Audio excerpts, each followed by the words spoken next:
పదులు మెట్టినా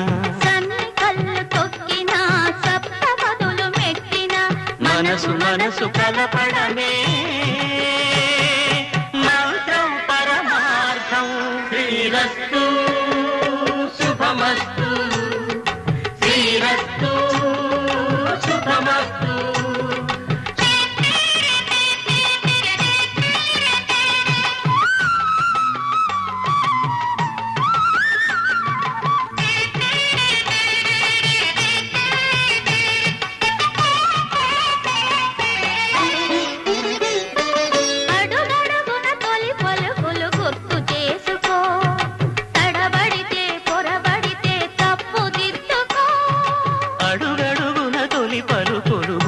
చేసుకో తడబడితే పొరబడితే తప్పు దిద్దుకో